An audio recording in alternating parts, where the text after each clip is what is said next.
Dans cette vidéo, on va voir les notions de vecteur opposé et d'angle entre deux vecteurs. Débutons par la notion de vecteur opposé. Un vecteur opposé à un vecteur V est un vecteur ayant la même longueur et la même direction que le vecteur V, mais ayant un sens opposé à celui de V.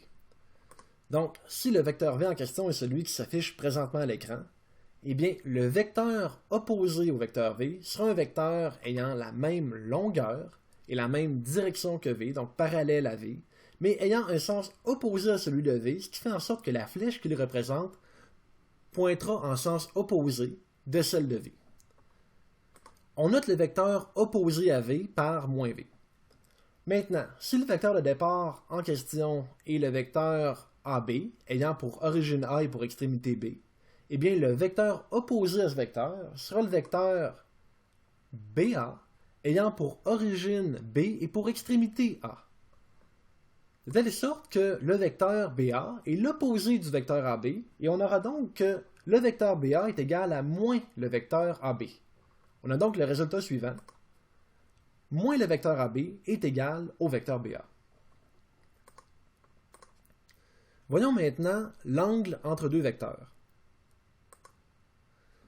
Si l'on souhaite déterminer l'angle entre deux vecteurs, U et V, eh bien dans un premier temps, il faut ramener les deux vecteurs à une même origine.